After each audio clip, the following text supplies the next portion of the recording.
He woke up in a hospital room and his eyes met hers. The woman he'd abandoned 8 years ago, now wearing a white coat, holding his chart with trembling hands. Time froze.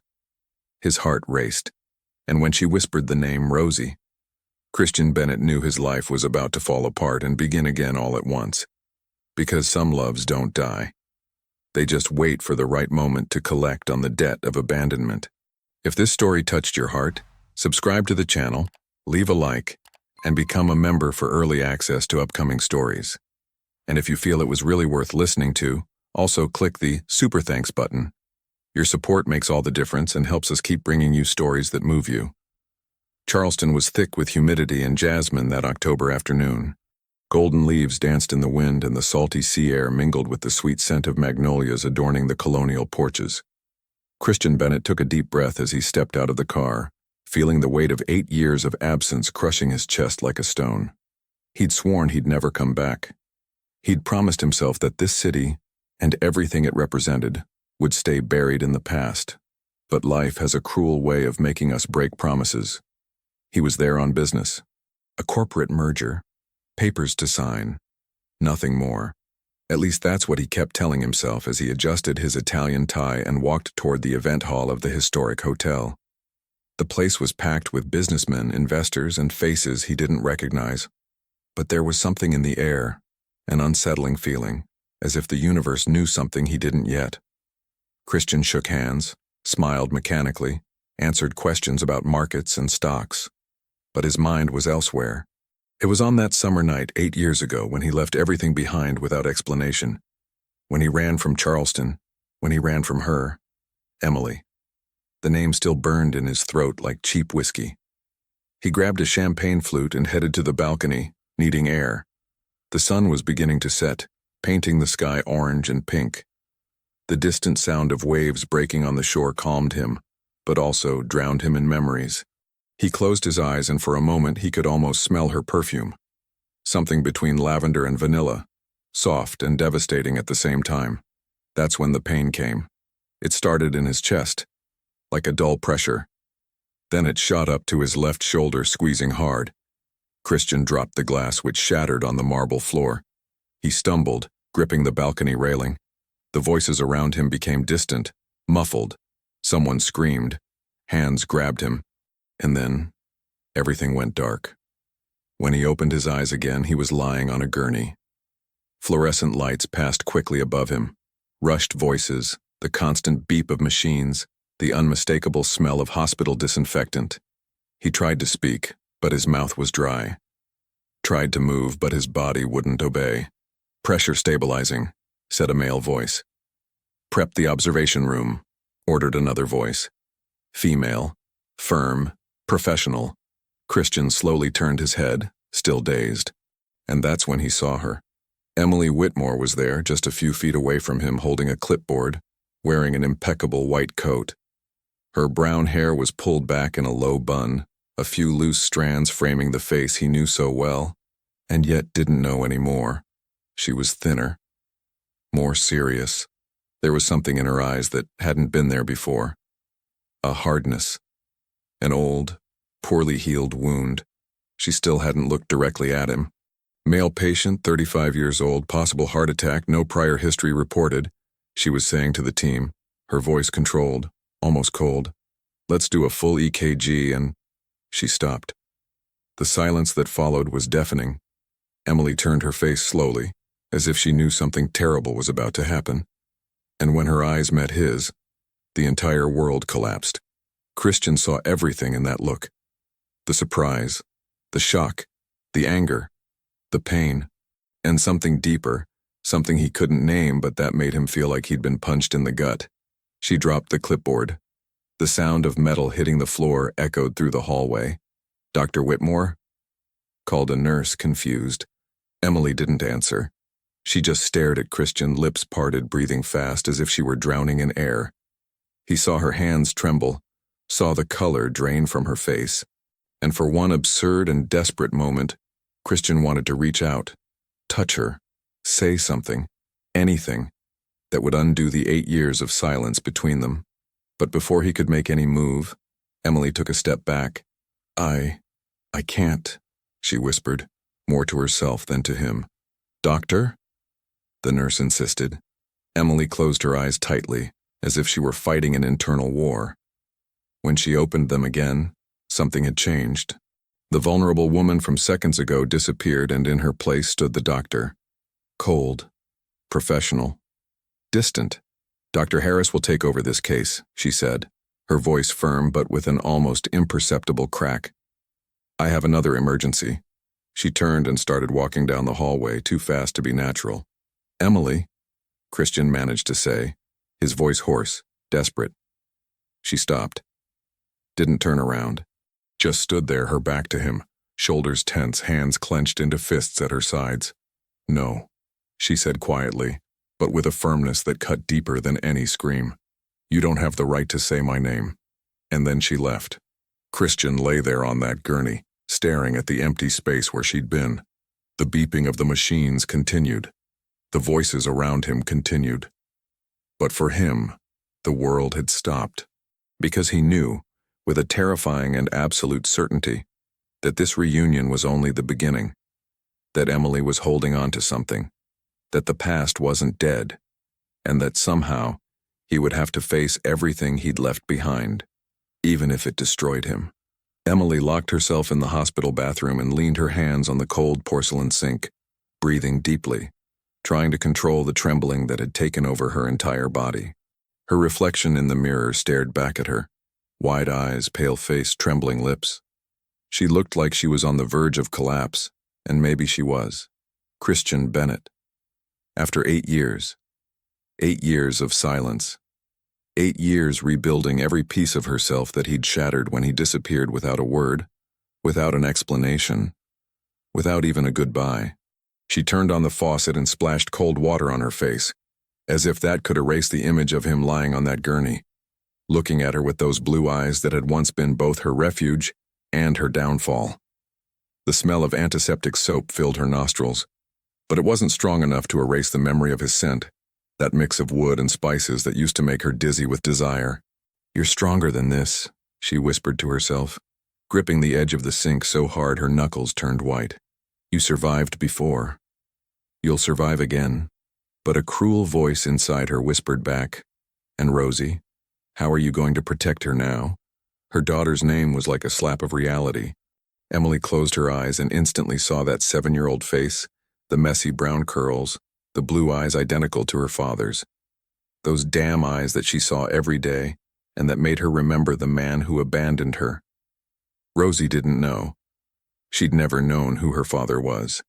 Emily had always said he'd left before she was born, that he didn't know she existed, that he'd moved on with his life. Necessary lies to protect a child's heart. Lies that now threatened to crumble. Someone knocked on the door. Dr. Whitmore, is everything okay? It was Sarah's voice, the head nurse. Emily straightened up, dried her face with a paper towel, and forced her professional mask back into place. When she opened the door, she was already smiling. That polite, empty smile she'd perfected over the years. I'm fine, Sarah. Just a moment of dizziness. I skipped lunch. Sarah looked at her suspiciously but didn't press. Dr. Harris took over the patient in room 3. He's stable. Apparently just a stress spike. He'll be under observation for a few hours. Emily nodded, trying to keep her voice steady. Great. Thanks. She went back to her routine, treated a child with a fever, stitched up a teenager's cut, talked with worried family members, but her mind was elsewhere, stuck in that hallway, reliving the moment when her eyes met his. It was almost 8 at night when she finally finished her shift. The parking lot was nearly empty, lit only by yellowed streetlights that cast long shadows on the asphalt. The air was humid and heavy, loaded with the promise of rain. Emily walked to her car, her purse hanging from her shoulder, her footsteps echoing in the silence. That's when she saw him. Christian was leaning against her car. Emily stopped mid-stride, her heart racing, all defenses immediately raised. He was wearing the same clothes from before. White dress shirt with sleeves rolled up to his elbows, dark pants, loosened tie. He looked tired, vulnerable, but still devastatingly handsome in a way that made Emily hate herself for noticing. What are you doing here? she asked, her voice sharp as glass. Christian took a step forward, hands in his pockets, as if trying to seem less threatening. I needed to talk to you. No. Emily shook her head, her loose hair swaying on her shoulders. You don't have that right.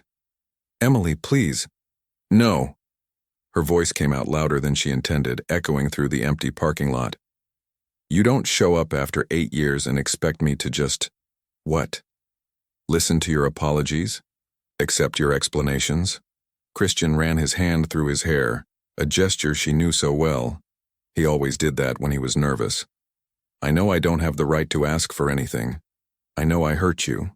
But… hurt? Emily laughed, but it was a bitter sound without humor. You didn't hurt me, Christian, you destroyed me. The words hung between them, heavy as lead.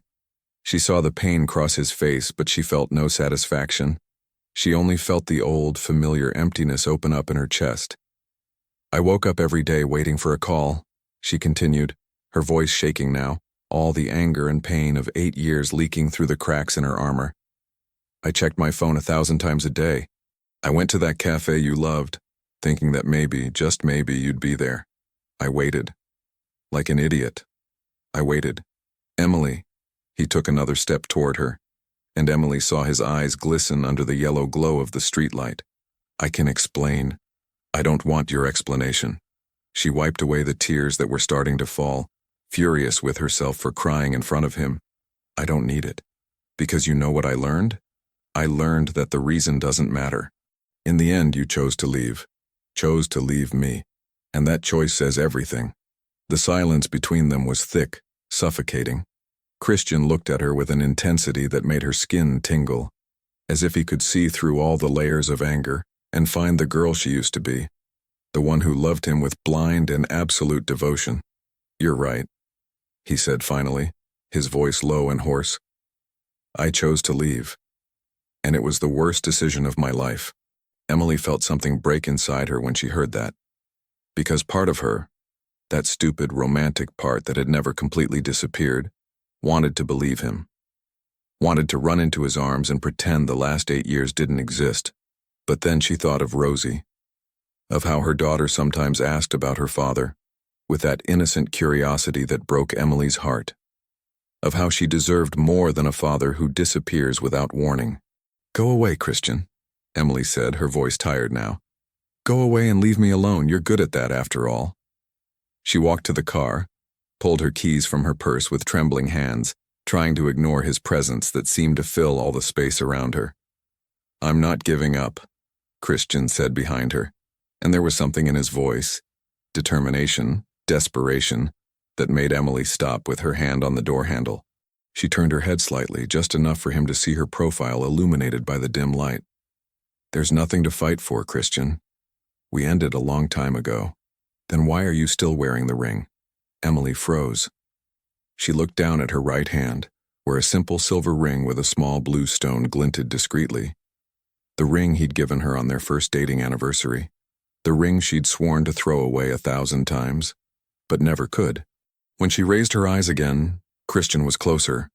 So close she could feel the heat emanating from his body, could see the small wrinkles at the corners of his eyes that hadn't been there before. It doesn't mean anything, she whispered, but even to her own ears it sounded like a lie. It means everything, Christian answered, and for the first time Emily saw tears in his eyes too. She needed to get out of there, needed to go home, hug Rosie, remember what was real and important, needed to get away from this man before he destroyed her again. But before getting in the car, she turned one last time. If you really care, if there's an ounce of consideration for me and you, go away. Go back to wherever you've been these 8 years, and let me rebuild what you broke in peace. She got in the car, started the engine, and drove out of the parking lot without looking back. But through the rearview mirror, she saw him still standing there under the yellow light, watching her leave, and for the first time in 8 years, Emily wondered if she could really send him away, because now he knew where she was, and worse still, now she knew he wanted to stay. Emily drove through the streets of Charleston with her hands gripping the steering wheel, trying to contain the whirlwind of emotions that threatened to consume her.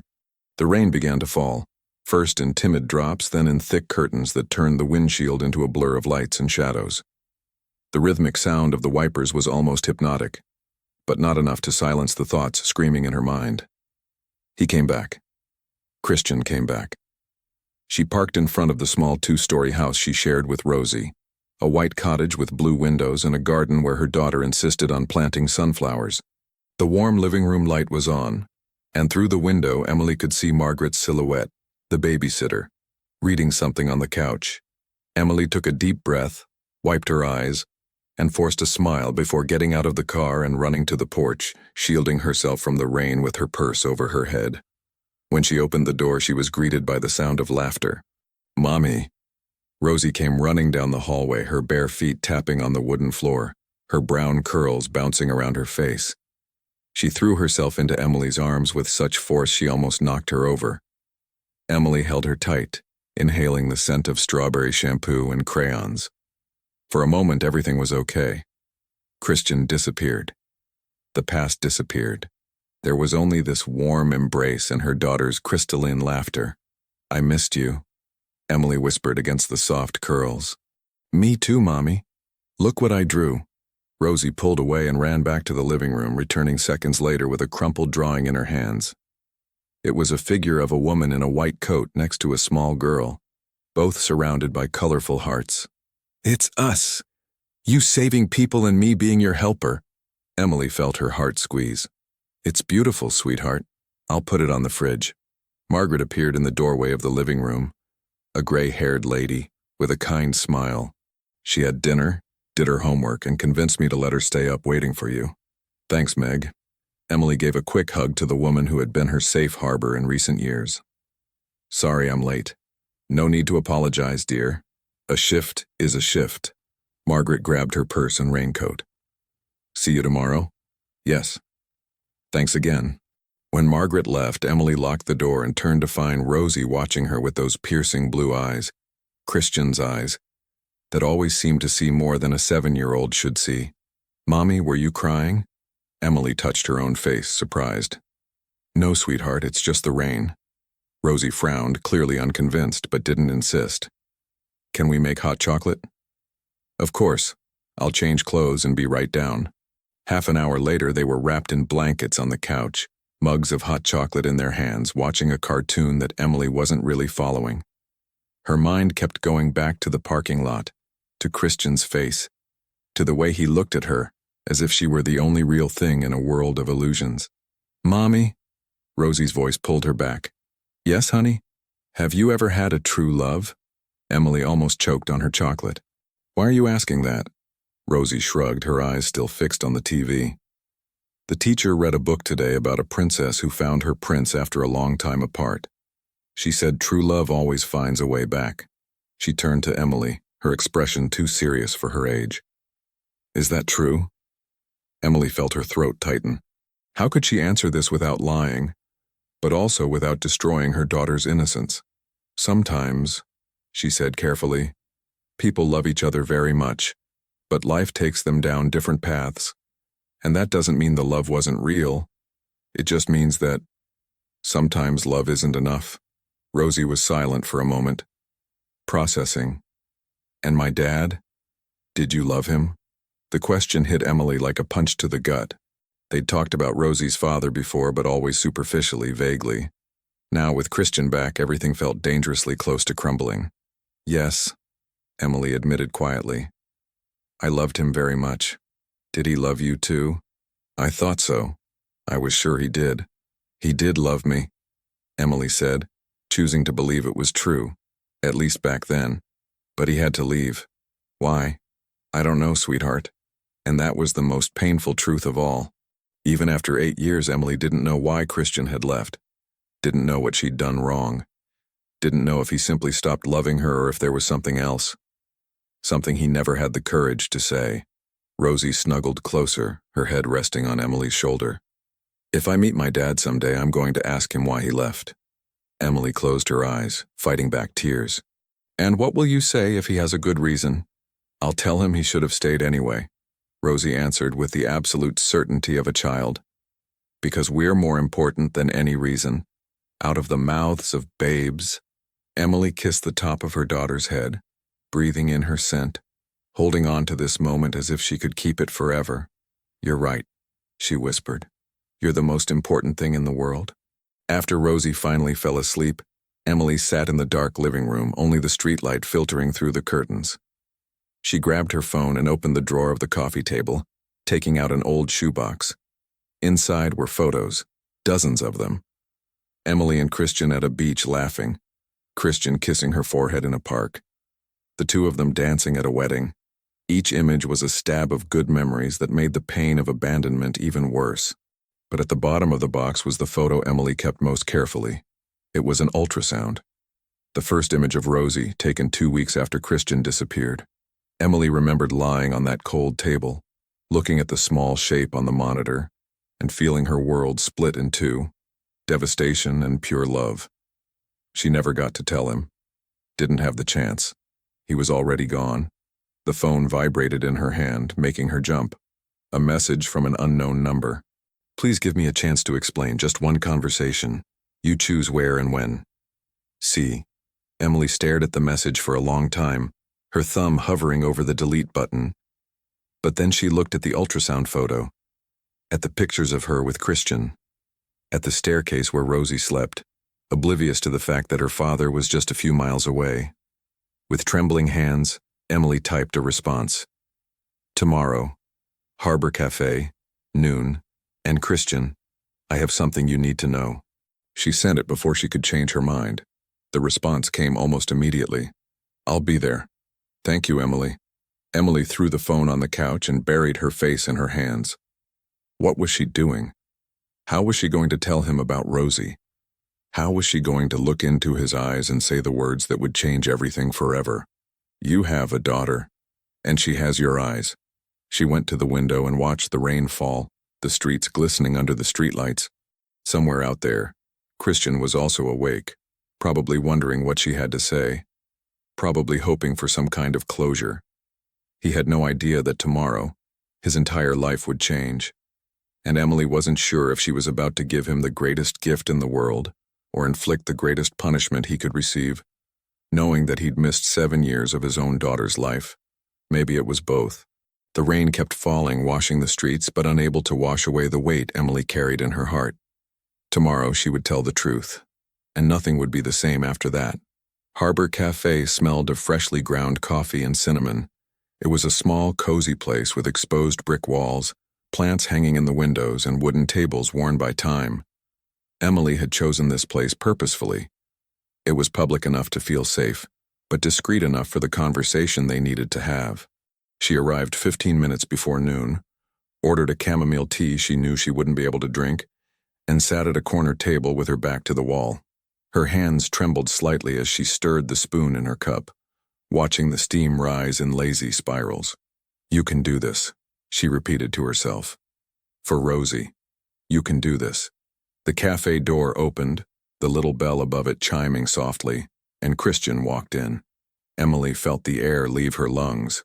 He wore dark jeans and a gray sweater that accentuated his broad shoulders. His hair was slightly messy, as if he'd run his hands through it several times, that nervous gesture she knew so well. When his eyes found hers, she saw relief, fear, and something deeper that made her stomach turn. Christian walked to the table, hands in his pockets, and stood there for a moment, as if asking permission to sit. "Hi," he said quietly. "Hi." Emily gestured to the chair across from her. "Sit." He sat, and the space between them, less than a meter, seemed both too small and too large at the same time. Emily could smell his cologne, that damn mix of wood and spices that still affected her after all these years. "Do you want to order something?" she asked, trying to fill the uncomfortable silence. "No, I just want to talk to you." Emily nodded, her eyes fixed on the cup in front of her. "You said you could explain why you left." Christian leaned forward, forearms resting on the table. "I can. But first, I need you to know that there hasn't been a single day in these 8 years when I didn't think about you. There hasn't been a single night when I didn't regret leaving. Then why did you?" The words came out harsher than Emily intended, loaded with all the pain and anger she'd been holding. If you loved me as much as you say, why did you just disappear? Christian ran his hand over his face, and Emily noticed the dark circles under his eyes. He looked like he hadn't slept in days. My father, he began, his voice tense. He had a stroke. The company was falling apart. He was in a coma, and I was the only one who could take control before everything was lost. I had to go to New York that same night. Emily felt something tighten in her chest. She remembered Christian's complicated relationship with his father, a cold and demanding man who never seemed satisfied with anything his son did. You could have told me, she said, her voice breaking slightly. You could have called me, sent a message, anything. I would have understood. I would have waited. I know. Christian closed his eyes, the pain evident in every line of his face. I know that now. But at the time, my father was dying, Emily. And before he went into the coma, he told me that if I didn't take over the company immediately, he would cut all ties with me. He said I had to choose between my romantic whim, that's what he called you, and my family. Emily felt tears sting her eyes. And you chose family. I chose wrong, Christian said, his voice hoarse. I spent the first 6 months in New York trying to save the company, working 18 hours a day, barely sleeping. And every time I picked up the phone to call you, I heard my father's voice in my head saying I was weak, that I was being selfish, that I needed to focus. He opened his eyes, and Emily saw tears glistening there, the first time she'd seen him cry since they'd met. And then too much time passed, he continued. A month, 2, 6. How could I call after so long? How could I ask you to forgive something unforgivable? So I convinced myself you were better off without me, that you'd moved on, that it would be crueler to come back than to stay away. Emily wiped her own tears, anger and sadness waging a battle inside her. Part of her wanted to believe him, wanted to understand, wanted to forgive. But another part, the part that had cried alone for months, that had discovered her pregnancy with no one to hold her, that had raised a daughter alone for 7 years, that part was still bleeding. You owe me more than apologies, Christian, she said, her voice firm now. You owe me the truth. All of it. I know. And I'll tell you everything you want to know. He extended his hand across the table, stopping inches from hers, not daring to touch without permission. But Emily, I need you to know that I never stopped loving you. Not for a second. Emily looked at his hand so close to hers, and felt the temptation to touch him, to let that old and familiar connection pull her back. But she couldn't. Not yet. Not before telling him about Rosie. She pulled her hand back, placing it in her lap, and saw the pain cross his face. There's something you need to know, she said, each word weighing a ton. Something that's going to change everything. Christian straightened up, his body tense.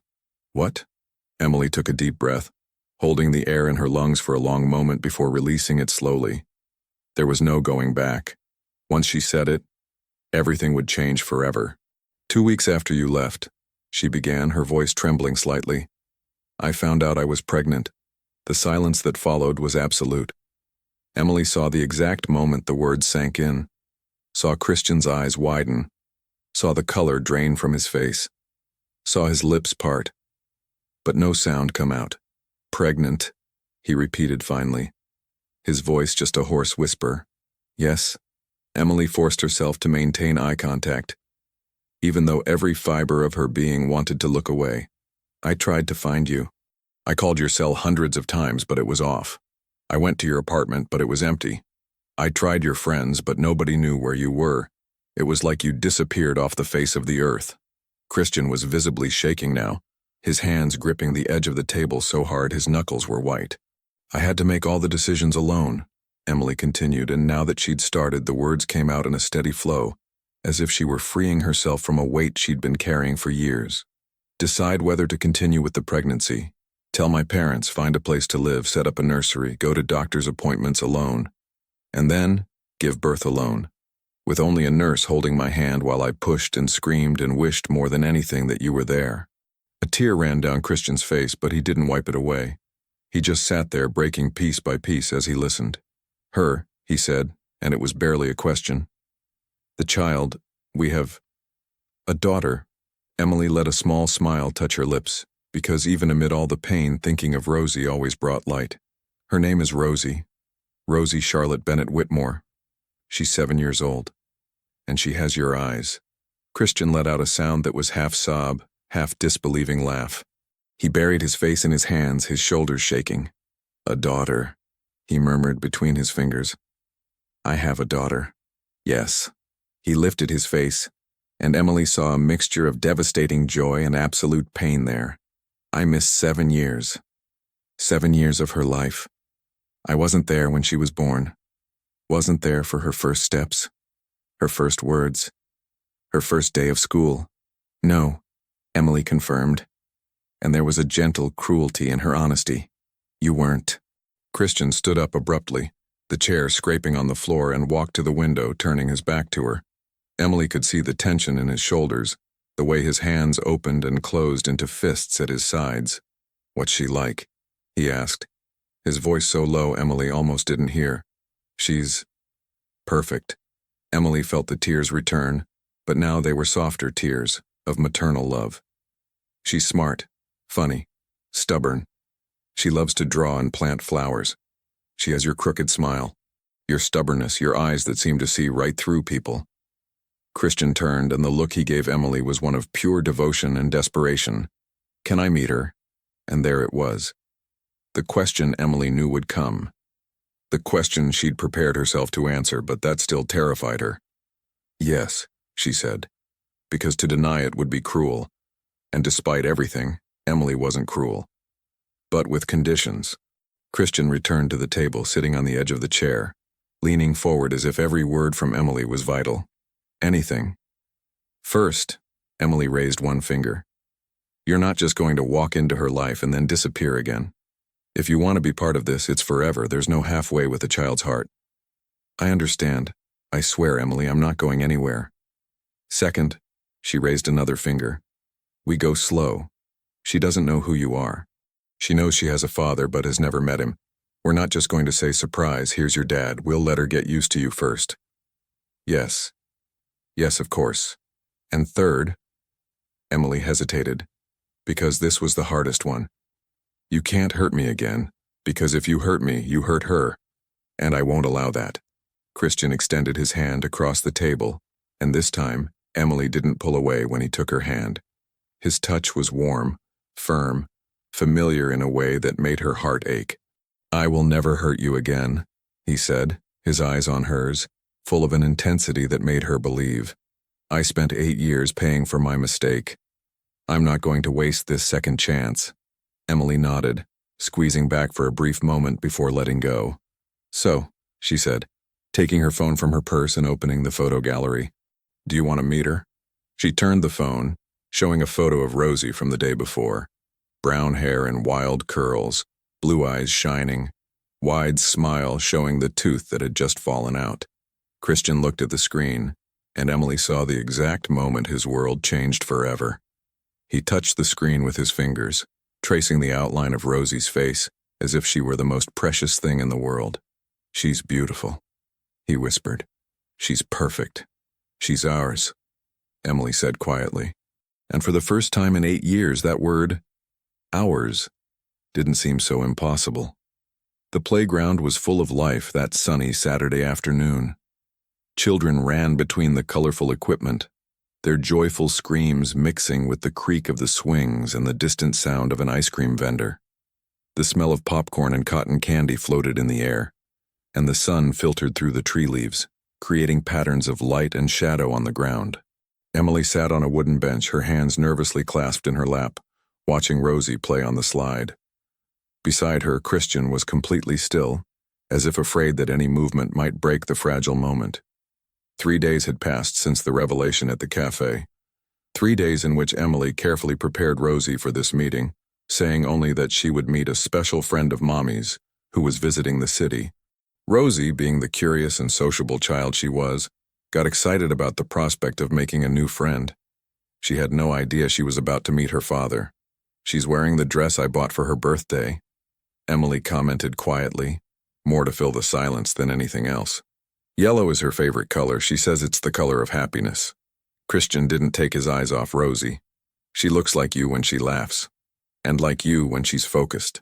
Emily pointed to the girl, who was now carefully studying the best way to climb the climbing structure, her forehead furrowed in concentration. See? That expression. It's exactly yours. A small, sad smile touched Christian's lips. I missed so much. Yes, you did. Emily didn't soften the truth, but her voice wasn't cruel, just honest. But now you have the chance to be present from here on out, and that's what matters. Rosie finally got down from the equipment and ran toward them, her brown curls bouncing, her cheeks pink from playing so much. She stopped in front of the bench, looking at Christian with that uninhibited curiosity of children. Hi, she said, tilting her head to the side. Are you Mommy's friend? Christian opened his mouth, but no sound came out. Emily saw emotion cross his face. Wonder, love, pain, all at once. She lightly touched his arm, a gesture of silent support. I am, Christian finally managed to say, his voice hoarse. He cleared his throat and tried again, this time more firmly. My name is Christian. It's a pleasure to meet you, Rosie. Rosie studied him for a long moment, those blue eyes, so much like his, evaluating him with a seriousness that was beyond her 7 years. You have the same eyes as me, she observed, moving closer, without fear or hesitation. My teacher says blue eyes are special because not many people have them. Christian let out a laugh that was half sob. Your teacher is right, and yours are the most beautiful I've ever seen. Rosie smiled, clearly pleased with the compliment. Do you want to play with me? I was trying to get across the monkey bars, but my hands aren't big enough yet. Emily was about to intervene, worried that Christian might be emotionally overwhelmed, but before she could say anything, he stood up. I'd love to play with you, he said, extending his hand. Can you show me? Rosie took his hand without hesitation, and Emily saw Christian tremble at the touch. His daughter's small, trusting hand in his large one, the first time father and daughter had touched. Emily watched them walk toward the monkey bars, Rosie chattering animatedly about how she almost made it last week, and how she was determined to make it today. Christian listened to every word, as if it were the most important thing in the world. For a moment, Emily allowed herself to just sit there and absorb the scene. The sun shining through the trees, the sound of Rosie's laughter, the sight of Christian kneeling beside his daughter, helping her reach the first bar, his large and careful hands supporting her small waist. Something inside Emily, something that had been locked and frozen for 8 years, began, slowly and painfully, to thaw. Look, Mommy, I did it! Rosie hung proudly from the third bar, her arms shaking with effort, but the smile on her face was pure victory. I see, sweetheart. You're so strong. Emily clapped, taking out her phone to photograph the moment. Christian was right below Rosie, hands extended ready to catch her if she fell. You're doing great. Want to try one more? Yes. Rosie swung her body, gaining momentum before releasing one hand and reaching for the next bar. They continued like this for almost an hour, Rosie playing, Christian following her like a protective shadow, making her laugh with silly jokes and challenging her to small competitions he always let her win. Emily watched from a distance, her heart tight with a mixture of emotions she couldn't name. Eventually, Rosie came running back to the bench, throwing herself between Emily and Christian, breathing heavily. I'm thirsty, she announced. There's juice in the bag, Emily said, grabbing the bottle and handing it to her daughter. Rosie drank eagerly, then wiped her mouth with the back of her hand. She looked at Christian, then at Emily, then back at Christian.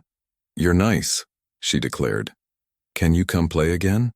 Christian looked at Emily, waiting for permission. She nodded slightly. I'd love to, Christian said, and there was so much feeling in his voice that Emily saw tears glisten in his eyes. If your mom lets me. Mommy always lets me when I ask, Rosie said with the confidence of a child who knows she's loved. She leaned against Christian's arm, completely at ease, and Emily saw the man freeze, as if afraid to breathe and break the spell. Slowly, carefully, Christian put his arm around Rosie's shoulders, pulling her closer. He closed his eyes, and Emily saw a tear run down his face. Rosie didn't notice. She was busy swinging her legs, kicking the air cheerfully. "Christian," she said suddenly, turning her face to look at him. "Can you teach me how to make those animal drawings you were making in the sand? That rabbit was really pretty." "Of course. I can teach you to draw whatever you want. Even a dragon?" "Especially a dragon." Rosie laughed, delighted. "I like you. You're fun. Right, Mommy?" Emily met Christian's eyes over Rosie's head, and something passed between them. A silent communication that only they understood. Forgiveness, perhaps. Or hope.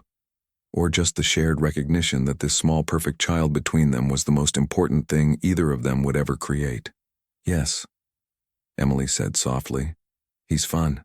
When the sun began to set, painting the sky in shades of orange and pink, they walked slowly toward the parking lot.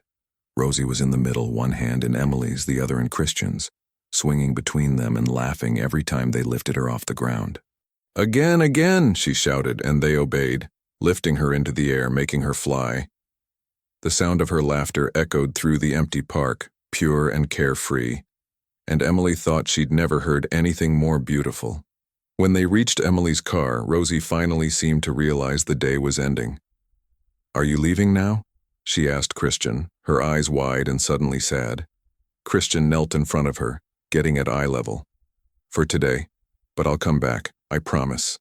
"When?" Christian looked at Emily, the question clear in his eyes. "How about Wednesday?" Emily suggested. "After school, we can go get ice cream." "Ice cream!" Rosie jumped excitedly. "I want Neapolitan with chocolate topping." "Then it's settled." Christian extended his pinky to Rosie. "Is that a promise?" Rosie linked her small pinky with his. "Promise." Emily put Rosie in the car seat, adjusting the belts while the girl was already starting to chatter about how she was going to tell Grandma about her new friend. When Emily turned around, Christian was still there, standing next to the car, hands in his pockets, looking at Rosie through the window with an expression of absolute adoration. "Christian," Emily called quietly. He turned to her, and Emily saw everything he was feeling written clearly on his face. "Thank you," he said, his voice hoarse. "Thank you for giving me this chance, for letting me meet her. I don't have words to—" "You don't need to thank me," Emily interrupted gently. "She's your daughter. You have the right to know her. But after what I did, this is for her, not for you." Emily kept her voice firm, but not cruel. "Rosie deserves to have a father. And you deserve the chance to be that father. But Christian," she took a step closer, looking into his eyes, "if you break her heart, if you disappear again, I'll never forgive you. And you'll never forgive yourself. I know. And I swear, Emily, by everything that's sacred, I won't hurt her. Never." Emily studied him for a long moment, searching for signs of doubt, of hesitation, but all she saw was sincerity and love. "Okay," she said finally. "See you Wednesday." She was about to get in the car when she felt Christian's hand lightly touch her arm, holding her back. She turned, and he was closer now, close enough for her to see the small lines around his eyes, the small worry marks on his forehead. "Emily," he said, and there was something in his voice that made her heart race. "Thank you. For her, for raising her, for doing such an amazing job that she's perfect. And that's all you." Emily felt tears sting her eyes. "She has a little bit of you too. The best of me." Christian smiled, and it was the first real smile she'd seen from him since he came back. "And the best of you. She's everything." And there, in the empty parking lot, with the sun setting behind them and Rosie humming in the back seat of the car, Emily felt something shift. Not complete forgiveness, not yet. Not total trust, not immediately. But an opening, a possibility.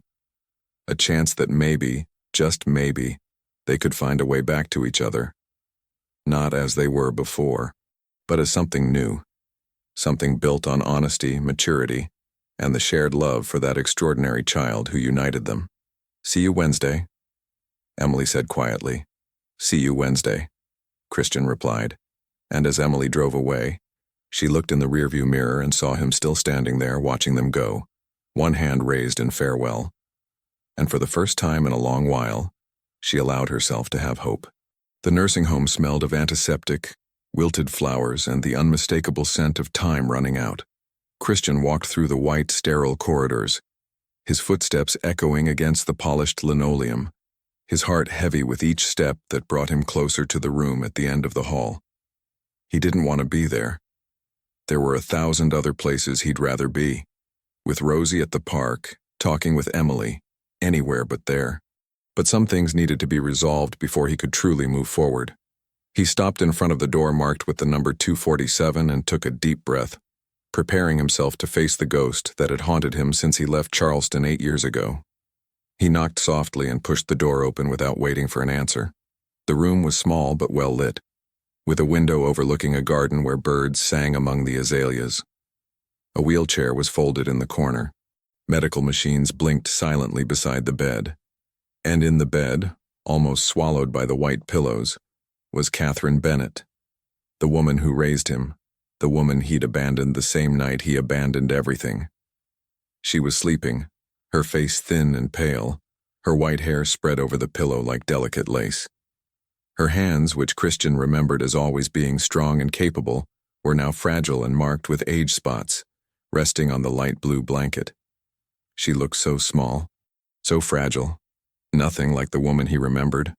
Christian pulled a chair close to the bed and sat down, not knowing if he wanted her to wake up, or if he preferred to just stay there, in silence, with his memories and regrets. As if sensing his presence, Catherine stirred.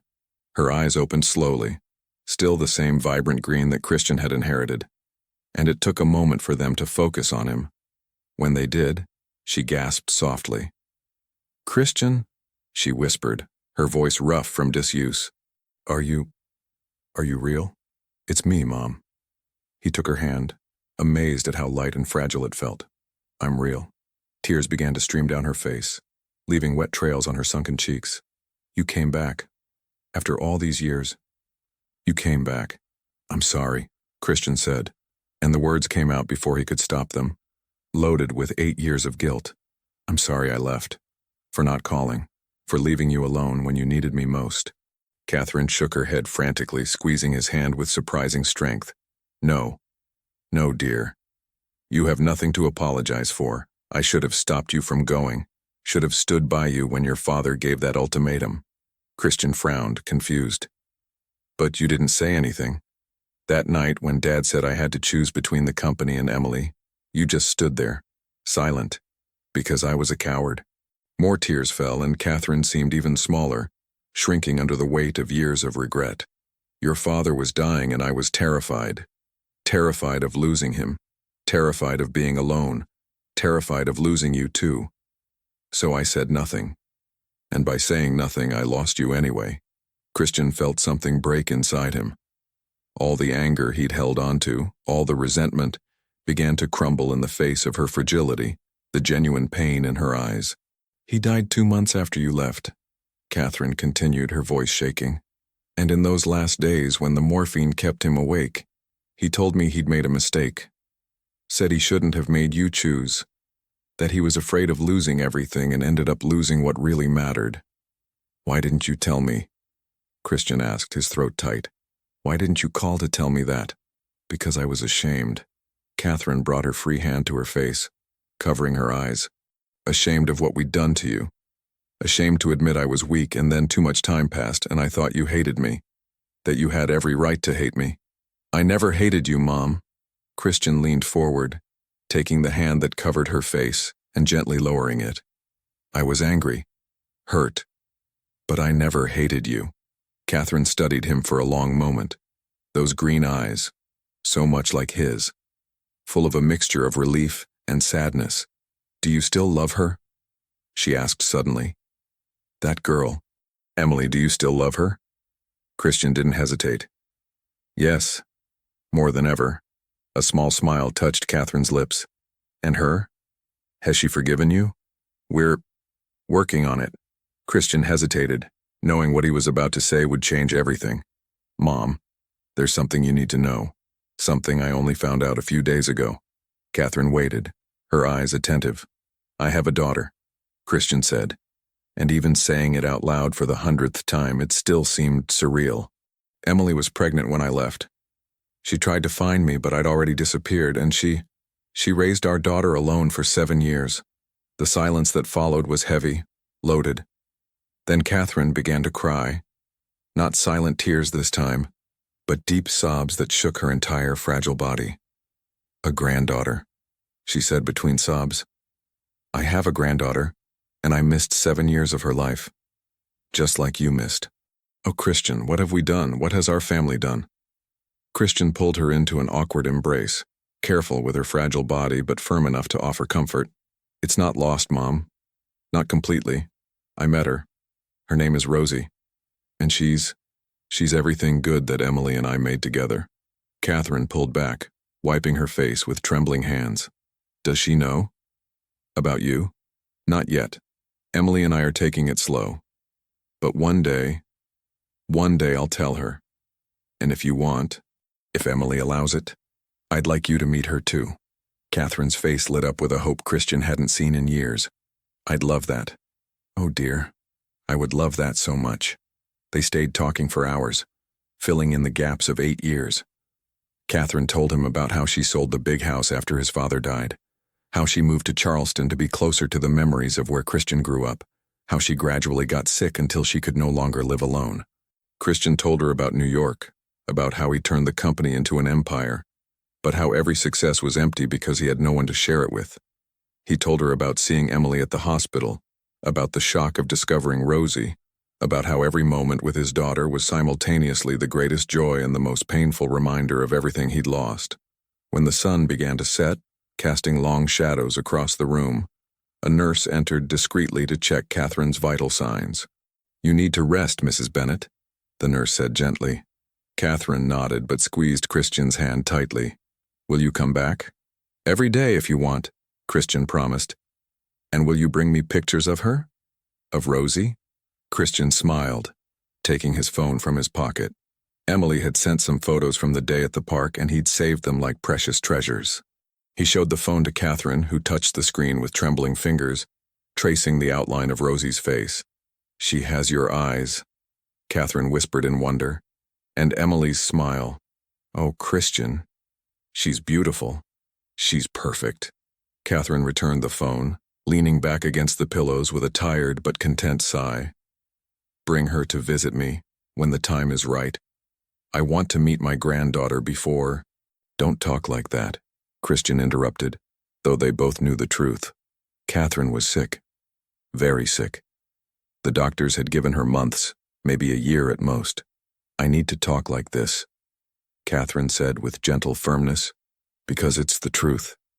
And I won't leave this world without meeting that girl, without apologizing to Emily for what my family did to her, without trying somehow to make up for the lost years.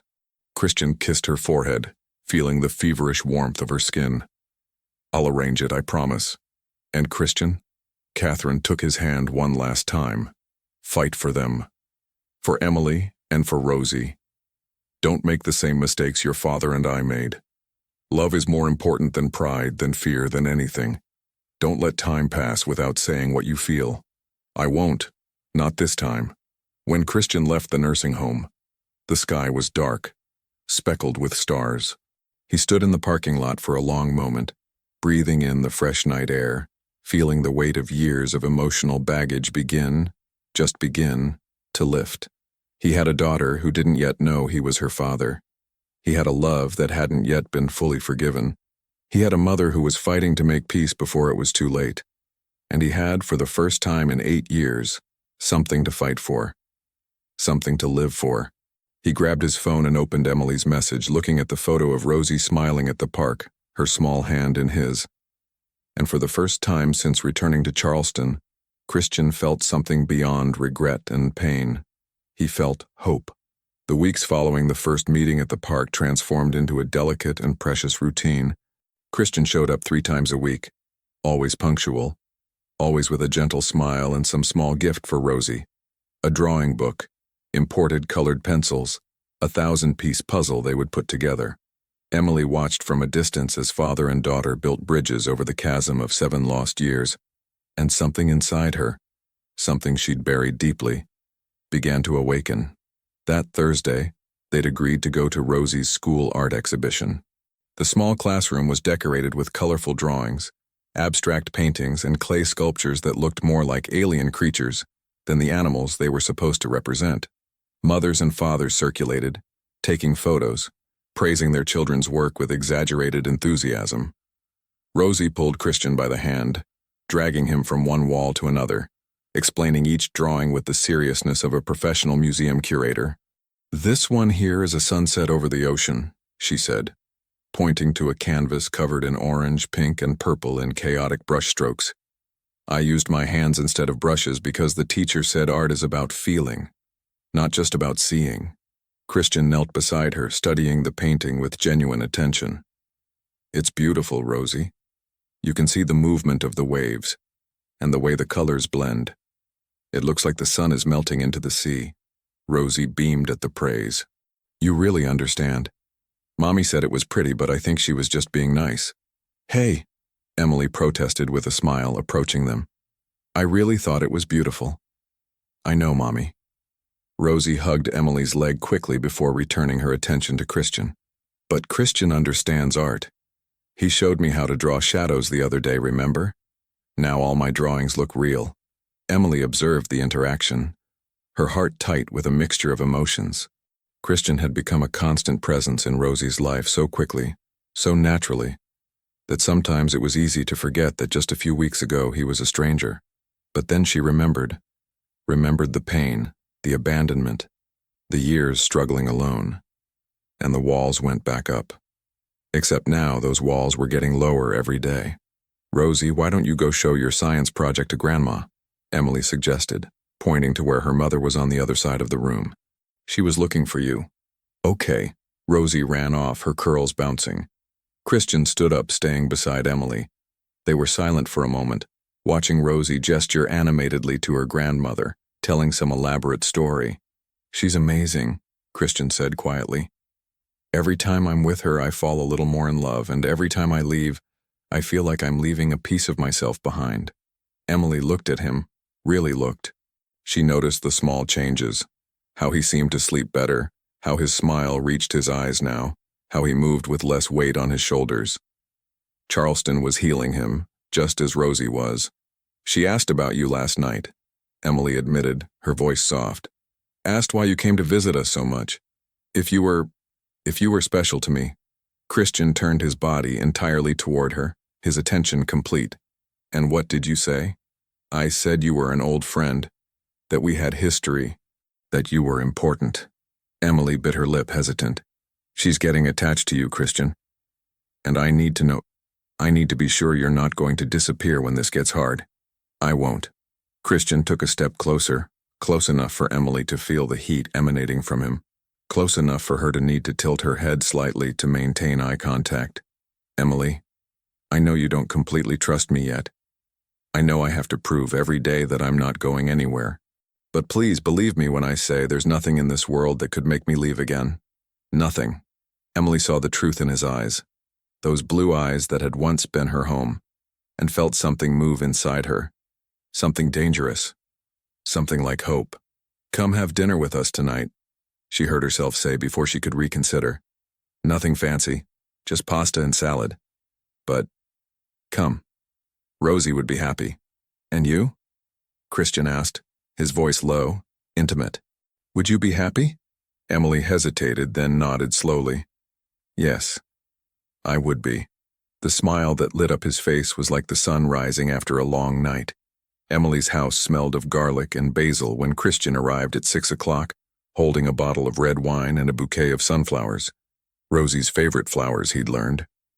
Rosie opened the door before he could knock, jumping excitedly. "Christian, you came. Mommy's making lasagna. It's the best lasagna in the whole world." "Then I'm a lucky man," Christian said, handing her the sunflowers. "These are for you and your mom." "They're beautiful." Rosie buried her face in the flowers, inhaling deeply. "Mommy." Christian brought sunflowers. Emily appeared from the kitchen, her cheeks flushed from the heat of the oven, wearing a yellow apron over jeans and a simple cotton blouse. She'd let her hair down, and it fell in soft waves over her shoulders. Christian felt the air leave his lungs. She was beautiful. Not in the polished and glamorous way of social events, but in the real and homey way he'd always loved. Natural, approachable, absolutely devastating in her simplicity. "Hi," she said, accepting the wine with a shy smile. "Thank you. You didn't have to." "I wanted to." Their fingers touched briefly when she took the bottle, and both felt the electricity of the contact. Small, but undeniable. Dinner was surprisingly easy. Rosie dominated the conversation, telling stories about school, making Christian laugh with her perceptive observations about teachers and classmates. Emily served the lasagna, opened the wine, and for the first time in 8 years, felt what it would be like to have Christian back in her life. Not as the young and impetuous boyfriend from before, but as something deeper, more mature, more frightening. After dinner, they settled in the living room. Rosie insisted on showing Christian her collection of drawings, and they sat on the floor. Christian with his legs crossed, Rosie beside him, explaining every line and color, while Emily washed the dishes in the kitchen. She could hear them through the open door. Rosie's laughter, Christian's deep voice asking questions, encouraging, praising. It was so natural, so right, that it made Emily's chest ache. When she returned to the living room, she found Rosie asleep on the couch, her head resting on Christian's lap, as he absent-mindedly stroked her curls while looking at the unlit fireplace. She finally gave up, he whispered when he noticed Emily. She was determined to show me all 200 drawings. Emily smiled, sitting on the other end of the couch. She gets like that when she's comfortable with someone. Talks until she drops from exhaustion. Christian looked at the sleeping girl in his lap, her face soft and relaxed in sleep. "I could stay here forever," he admitted quietly. "Just like this. With her. With you. It's everything I always wanted and didn't know." Emily felt tears sting her eyes. "Christian, I know." He raised his eyes, meeting hers in the soft lamplight. "I know we still have a lot to work through. I know I still have to prove I'm trustworthy. But Emily, being here, like this, with you two, it's the only time in 8 years I've felt at home." The silence between them was thick, loaded with unspoken things. "I'll take her to bed," Emily finally said, standing up. But when she leaned over to pick up Rosie, Christian gently stopped her. "Let me do it," he asked. "Please." Emily hesitated, then nodded. She guided him upstairs to Rosie's room, a charming space painted lavender, with glow-in-the-dark stars on the ceiling and shelves full of books and toys. Christian laid Rosie carefully on the bed, covering her with the blanket. He leaned over, kissing her forehead softly. "Good night, little one," he whispered. "Thank you for letting me be part of your life." Emily had to look away, emotion threatening to overflow. They went downstairs in silence. The house was quiet now, just the tick-tock of the clock on the wall and the distant sound of cars passing on the street. "More wine," Emily offered, going to the kitchen. "Please." She poured 2 glasses and returned, handing one to Christian. They sat on the couch, not as close as before, but not too far either. There was an awareness between them, a tension that wasn't uncomfortable, just present. "Christian," Emily began, turning the glass in her hands. "I need to tell you something." He turned to her, attentive. I'm glad you came back." The words came out slowly, carefully, not completely happy. "I'm still angry sometimes. It still hurts to think about the years you missed, that we missed, but seeing you with Rosie, seeing how much you care, it's helping." Christian put his glass on the table and moved a little closer. "Emily, I know sorry isn't enough. I know I can't just erase 8 years, but I want to spend the rest of my life making up for it. Not just for Rosie, but for you too." Emily finally looked at him, really looked, and what she saw almost undid her. There was so much love there, so much pain, so much regret and hope mixed into one look. "I don't know if I can do this again," she confessed, her voice breaking. "I don't know if I can let you in completely and risk being shattered again." "Then don't." Christian extended his hand, lightly touching her face, his thumb tracing the line of her jaw. "Not yet. I'll wait. I'll prove every day that I'm worthy, that I'm not going anywhere. And when you're ready, if you're ready, I'll be here." Emily closed her eyes, leaning into his touch.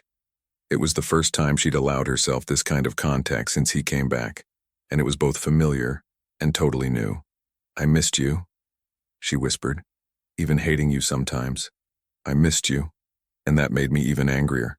Christian gave a low, sad laugh. "I know the feeling." When Emily opened her eyes, he was so close she could see the small golden flecks in his blue irises, could feel his breath on her face.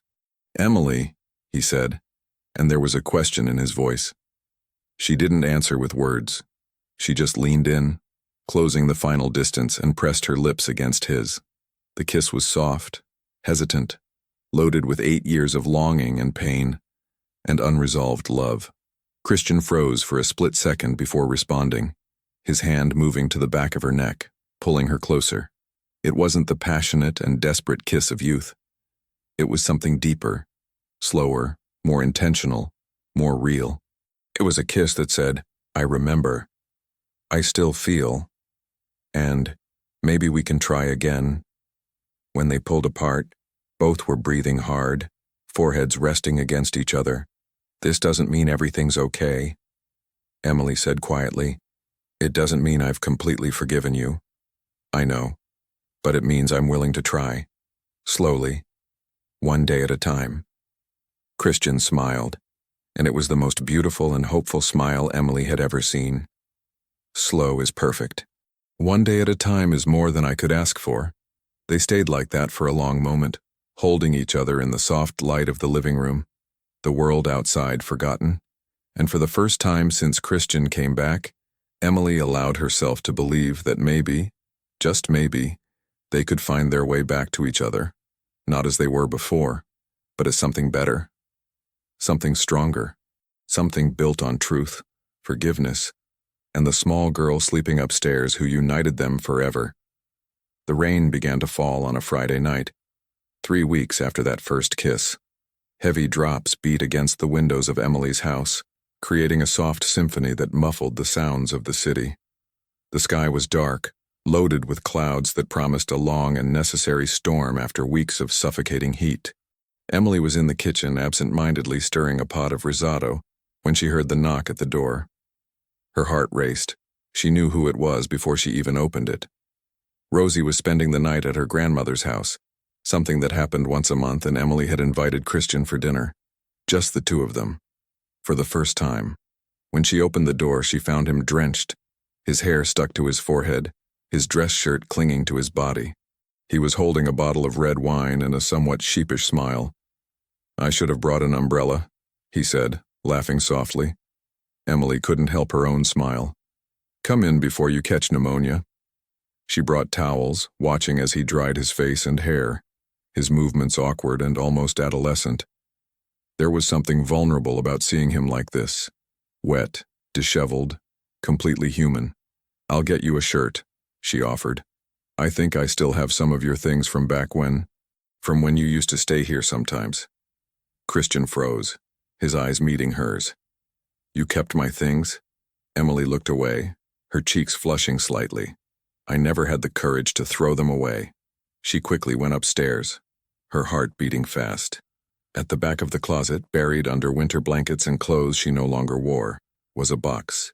She opened it with trembling hands, finding some of his t-shirts, a sweatshirt that still vaguely smelled like him even after all these years, a photo of the two of them that she couldn't look at without feeling her chest tighten. She grabbed a simple navy blue t-shirt and went downstairs.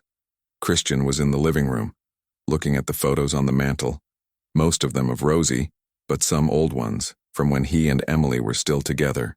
He touched one with his fingers, the two of them at the beach laughing with the sun setting behind them. "I remember that day," he said when Emily approached. "You convinced me to jump off a cliff into the ocean. I was terrified, but I pretended to be brave to impress you." Emily laughed softly. "You screamed the whole way down. And you laughed at me." Because it was hilarious. Their eyes met, and something passed between them. Warmth, familiarity, an intimacy that had never really died, just lay dormant. Christian changed his shirt right there, and Emily tried not to look, but failed. She saw his back, the defined muscles, the small scars she remembered tracing with her fingers so many times.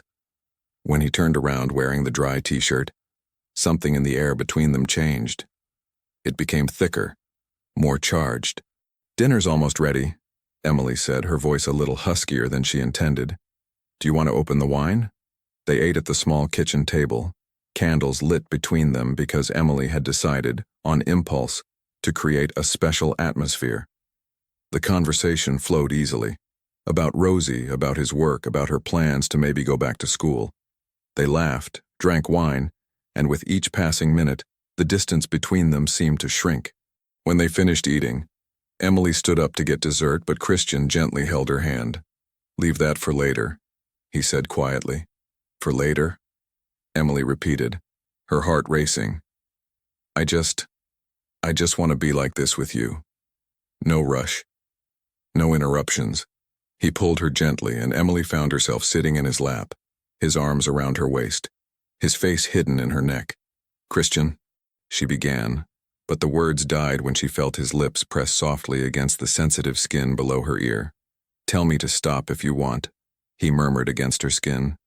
"At any moment. Tell me and I'll stop." But Emily didn't want him to stop. She'd spent weeks building walls, protecting herself, being cautious.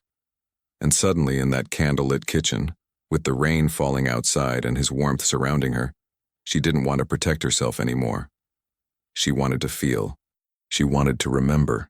She wanted to start over. She turned her face, capturing his lips in a kiss that was different from the first. This one wasn't hesitant or careful. It was hungry, needy, full of years of repressed desire. Christian moaned softly against her mouth, his hands squeezing her waist, pulling her closer until there was no space between them. Emily buried her fingers in his hair, feeling how he still fit perfectly in her hands, how their bodies still knew the dance they'd learned so long ago. He stood up with her still in his arms, Emily wrapping her legs around his waist as he carried her to the living room. They fell onto the couch together, a tangle of limbs and quickened breaths. "Emily," Christian whispered, pulling back enough to look into her eyes. "Are you sure? Because if we do this, I don't want you to regret it later." "I couldn't bear." Emily placed her fingers over his lips, silencing him. "I'm sure I'm here. I choose to be here.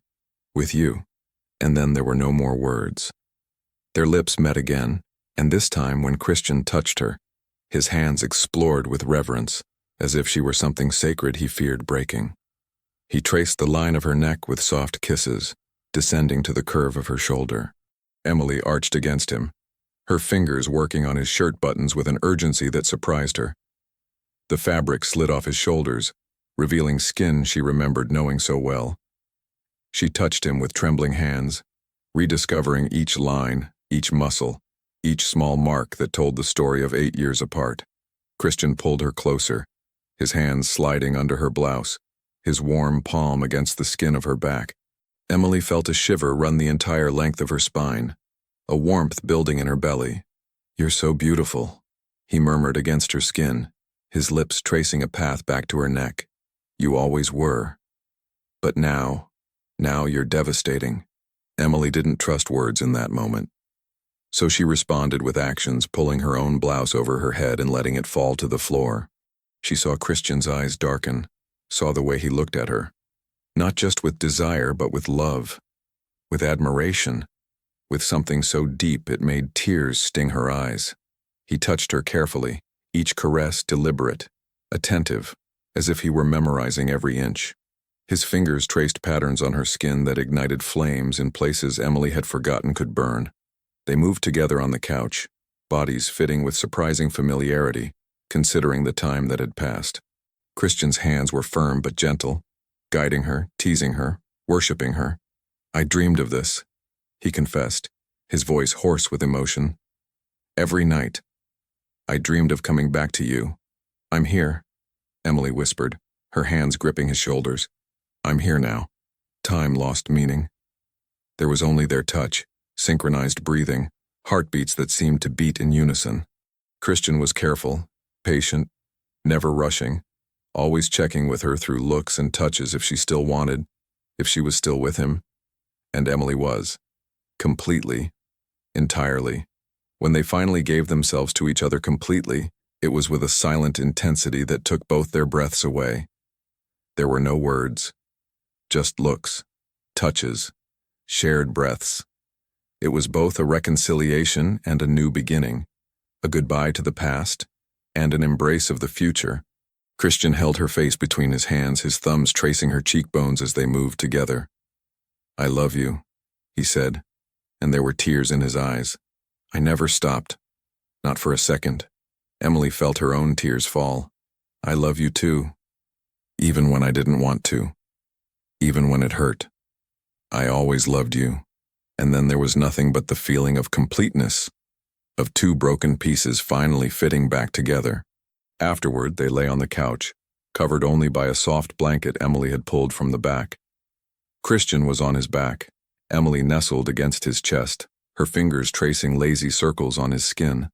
The rain still fell outside, a gentle reminder that the world continued. But here, in this small and protected space, time seemed to have stopped. "Are you okay?" Christian asked quietly, kissing the top of her head.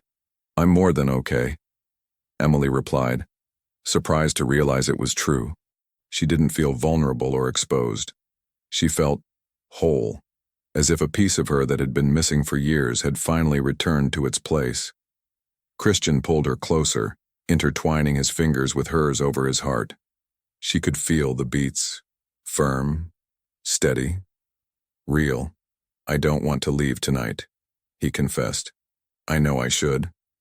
I know Rosie comes back early tomorrow and it would be strange if I were here.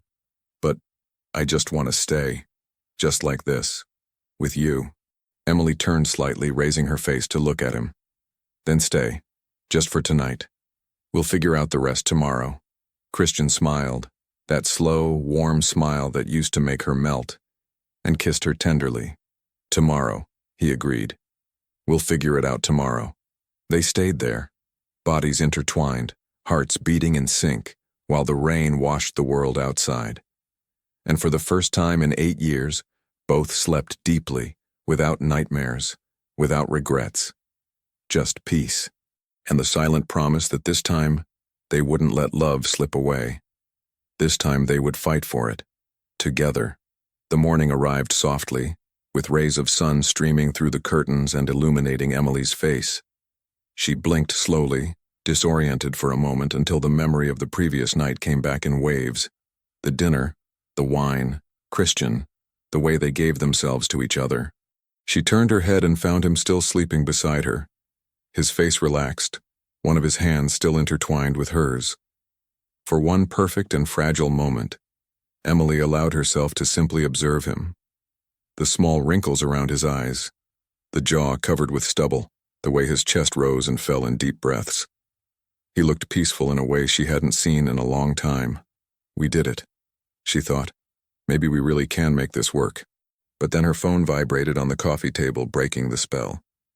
Emily carefully freed herself from Christian, grabbed a t-shirt from the floor, and went downstairs to answer.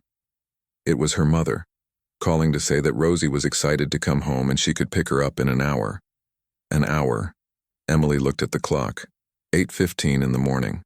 She went back to the living room and found Christian awake, sitting on the couch, wearing only his jeans, his hair adorably messy. He smiled when he saw her, a slow, warm smile that made her stomach flip. "Good morning," he said, his voice still hoarse from sleep. "Good morning." Emily sat beside him, pulling her legs underneath her. "Rosie comes back in an hour. You should—" "I know." Christian took her hand, kissing her knuckles. "I will. But first—" He hesitated, seeming to search for the right words.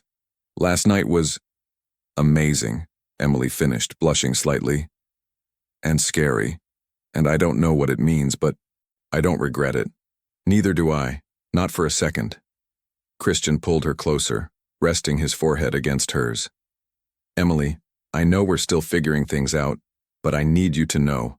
I'm fully committed. To you, to Rosie, to this family we're building." Emily closed her eyes, absorbing the words, letting them sink into her heart. "Me too. But Christian, we need to talk. About the future. About how we're going to tell Rosie. About where this is going. I know. And we will. I promise. But now, he stood up looking for his shirt. Now I'm going, before our daughter comes back and asks questions we don't yet know how to answer. They kissed at the door, a long and promising kiss, before Christian left into the sunny morning, leaving Emily alone with her turbulent thoughts and a heart that for the first time in years allowed itself to hope. The next 2 weeks were like a dream. Christian continued visiting, but now there was a different intimacy between him and Emily. Loaded glances, subtle touches when Rosie wasn't looking, secret smiles that spoke of shared memories. Rosie noticed the change, cheerfully commenting that Mommy seemed happier and that Christian was even cooler when he was around Mommy. They'd begun discussing when and how to tell Rosie the truth about Christian being her father. It was a delicate conversation, full of considerations about the right timing, the right words, the way to minimize any confusion or hurt. But then, on a Tuesday afternoon, everything fell apart. Christian was in the temporary office he'd rented in Charleston when his lawyer called. The man's voice was tense, urgent. "Christian, we have a problem. A big problem. The lawsuit.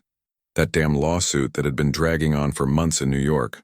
A complex dispute involving a former business partner who was accusing Christian of unfair business practices. Christian had thought it was resolved, that his lawyers had taken care of everything. But apparently there was a twist. They're requesting your personal presence in New York, the lawyer explained. The judge wants direct testimony. And Christian, this could take weeks, maybe months." Christian felt the ground open up beneath his feet. No, I can't go to New York now. I have commitments here. You don't have a choice. If you don't appear, they can issue a default judgment against you. You could lose everything you've built." Everything I've built, Christian thought bitterly. But what did a financial empire matter compared to Emily and Rosie? What did business success matter when he'd finally found his home? "How long?" he asked, his voice tense. "At least 6 weeks. Possibly 3 months." Christian hung up the phone and sat in silence for a long time, the weight of the decision crushing his shoulders. He had to go. There was no other option. But how would he explain this to Emily? How would he convince her he wasn't running away again? How would he promise to come back when the last time he'd broken exactly that promise? He waited until evening to tell her. Rosie was already in bed, and Christian and Emily were sitting on the couch, the same couch where they'd reconnected so completely just 2 weeks before. "I need to go to New York," Christian said bluntly, unable to find a gentle way to say it. Emily froze, her teacup stopping halfway to her lips. "What?" "There's a lawsuit. It's complicated, but basically, if I don't appear personally, I could lose the company. I could lose everything." "For how long?" Emily's voice was carefully controlled, but Christian could see panic beginning to form in her eyes. 6 weeks, maybe more. The silence that followed was absolute. Emily set the cup on the table so hard that liquid spilled. "Are you kidding me?" Her voice was low, dangerously calm. "Are you really saying you're leaving again?" "Emily, it's not like that. It's not like that." She stood up abruptly, beginning to pace. "How exactly is it not like that, Christian? You're going to New York, you're leaving me here, you're leaving Rosie here, exactly like last time." "It's not like last time." Christian stood too, desperate to make her understand. "Last time I ran away. This time, I'm being forced to go. And this time I'm coming back. I promise, Emily, I'm coming back. You promised last time too." Tears began to fall down her face. "You said you'd call me, that you wouldn't disappear, and then you vanished for 8 years. I was a coward then. I was young and stupid, and I let my father manipulate me. But I'm not that man anymore, Emily. You have to believe me." "Believe you?" Emily laughed, but it was a broken sound without humor. "I just started believing in you, Christian. I opened up, I let you in again. And now you're telling me you're leaving? I have to go, I don't have a choice." "Everyone has a choice," Emily shouted. And for the first time, Christian saw the total anger, the total pain she'd been holding. "You chose to leave 8 years ago, and you're choosing to leave now. It's not the same thing." "It is to me." The tears fell freely now. "It will be to Rosie. Do you think she'll understand the difference? Do you think when you don't show up on Saturday, she'll understand it's just a lawsuit? She'll only know you left. just like you always do." The words hit Christian like physical blows. He took a step toward her, but Emily backed away. "No," she said, raising her hands. "Don't touch me right now. I can't do this." "Emily, please. Let me explain." "Explain what? That your business is more important than us? That your money matters more than your daughter?" "It's not about money." Christian's voice rose now, frustration and desperation mixing. "It's about responsibility. It's about honoring commitments. If I don't go, people lose their jobs, families suffer, I have responsibilities beyond myself. And what are we?" Emily asked quietly, her voice breaking. "Aren't we your responsibility too?" Christian felt tears sting his own eyes. "You're my greatest responsibility. You're everything. But Emily, I need to go. And I need you to trust that I'm coming back." Emily looked at him for a long moment, her eyes searching for something. Assurance, certainty, anything that could make her believe. But all she saw was the same scene from 8 years ago, repeating itself. "Go," she said finally, turning away so she wouldn't look at him. "Go to New York. Take care of your business, but Christian," her voice trembled, "when you come back, if you come back, don't expect me to be waiting. Not this time. Emily, please go." She crossed her arms over her chest, hugging herself. "Now, before I say something I can't take back." Christian stood there, completely helpless, watching the woman he loved close herself off to him again. He wanted to fight, wanted to shout, wanted to make her understand. But he could see from her body language, from the way she turned away from him, that anything he said now would only make things worse. So he did the only thing he could do. He went to the door, stopped with his hand on the handle, and turned one last time. "I'm coming back," he said, with all the conviction he possessed. "And when I come back, I'm going to prove to you that I'm not the man who left you 8 years ago. I'm going to prove you can trust me. Even if it takes the rest of my life, Emily, I'll prove it." She didn't answer, didn't turn around. Just stood there, her back to him, her shoulders shaking with silent sobs. And Christian left, closing the door softly behind him, feeling like he was leaving his heart behind. In the days that followed, Christian did what he could. He called every day, morning, afternoon, evening, sent messages, sent photos. But Emily rarely responded, and when she did, it was with short, polite answers that said nothing. Rosie was harder. When he called to explain he needed to travel for work, she was silent for a long moment. "Are you coming back?" she finally asked, and Christian could hear the fear in her voice. The fear of a child who was beginning to get attached and now feared being abandoned. "I will, sweetheart. I promise. I'm not going anywhere for long, and I'll call you every day. Every day, okay?" "Okay," she said quietly. I'm going to miss you, Christian." The words broke something inside him. "I'm going to miss you too, Rosie. More than you can imagine." He kept his promise. Every day, without fail, he called. Talked to Rosie about school, about her drawings, about small details of her day. Sent photos from New York. Not the glamorous parts, but small things he thought she'd like. A funny dog he saw in the park. A street artist drawing portraits. Flowers growing through cracks in the concrete. And every night, he sent a message to Emily. "Still here, still coming back, still loving you both." Most of the time she didn't respond. But he didn't stop sending them. Because if there was one thing Christian had learned in the last 8 years, it was that loving someone meant showing up. Every day, even when it was hard, even when it seemed useless. Especially then. 6 weeks turned into 8. The lawsuit dragged on, complex and frustrating. But Christian fought at every stage, not just for the business, but because every day that passed was a day away from Emily and Rosie, and he'd promised to come back. This time, he would keep that promise, no matter what it cost. 3 months. 3 full months since Christian left for New York.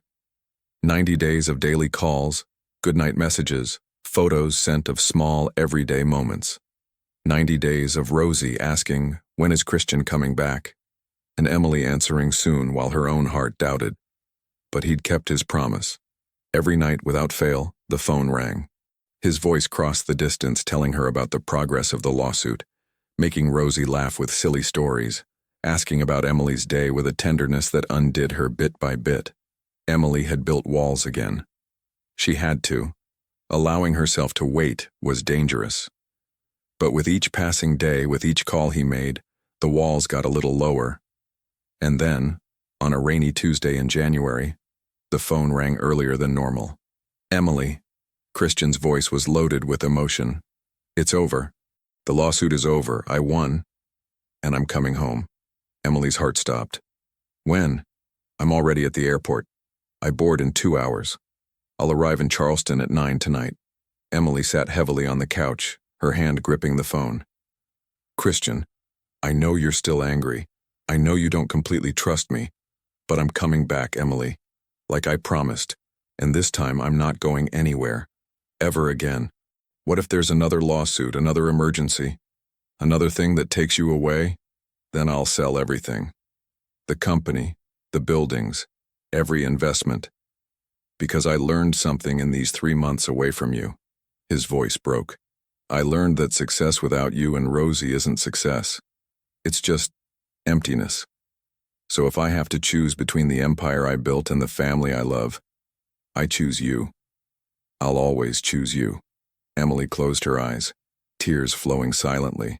Rosie will be so happy. And you? Christian asked quietly. Are you happy I'm coming back? Emily took a deep breath, letting the truth finally emerge. Yes, I'm happy. I missed you, Christian. So much. She could hear the smile in his voice when he answered. I missed you too. Every second of every day, but now I'm coming back. Home. To you. Emily spent the day in a state of anxious nervousness. She told Rosie that Christian was coming back, and the girl practically jumped for joy, insisting on making a big welcome sign with glitter and drawings of sunflowers. When 9 o'clock approached, they were at the front door, Rosie holding the sign with both hands, bouncing with anticipation. Emily checked her watch for the 1,000th time, her heart racing. And then she saw him. A car stopped in front of the house.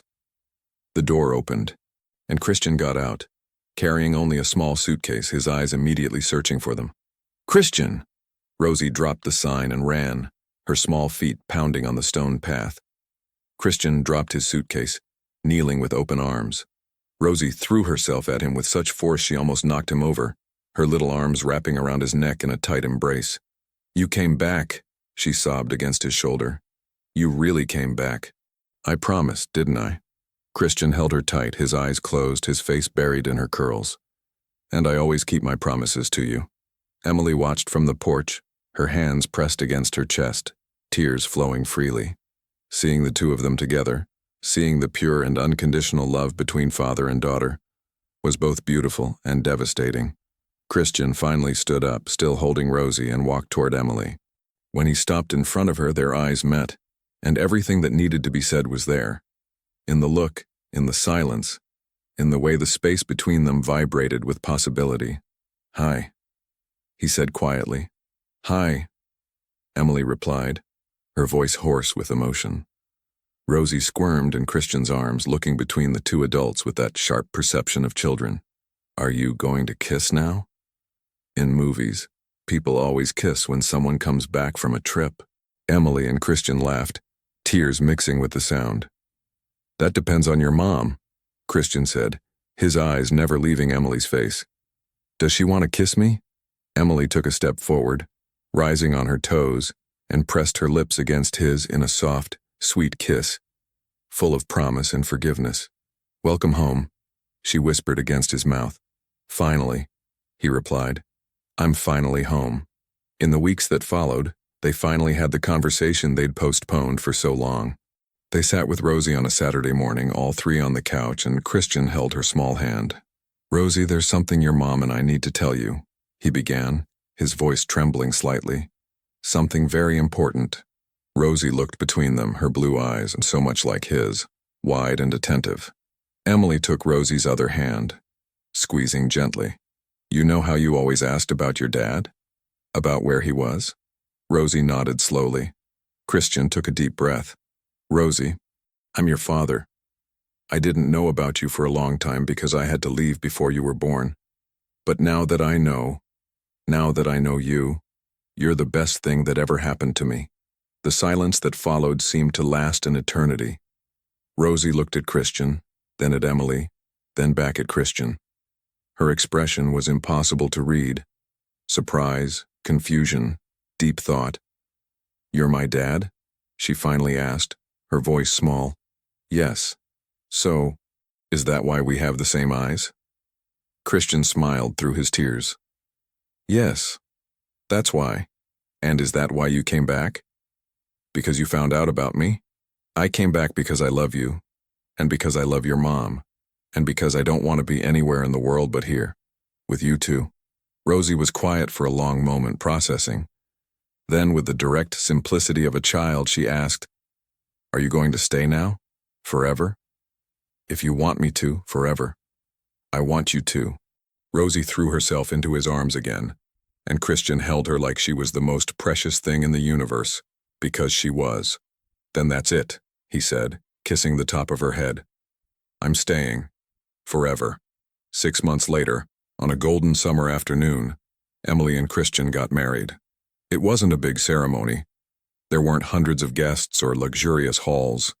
It was just them, Rosie, some close friends and family, gathered under the old oak tree in the park where Christian and Emily had their first date almost a decade before. Emily wore a simple white lace dress that floated in the gentle breeze. Christian was in a light gray suit, no tie, looking happier and freer than Emily had ever seen him. And Rosie, their little flower girl, wore a yellow dress, the color of happiness, and carried a basket of sunflower petals. Catherine was there too, in a wheelchair, fragile but smiling, her eyes shining with joy at seeing her son finally find the peace he deserved. When it came time for the vows, Christian took Emily's hands, his eyes fixed on hers. "Emily Whitmore," he began, his voice firm despite the tears. "I've made many mistakes in my life. I left you when I should have stayed. I ran when I should have fought. But the one thing that was never a mistake was loving you.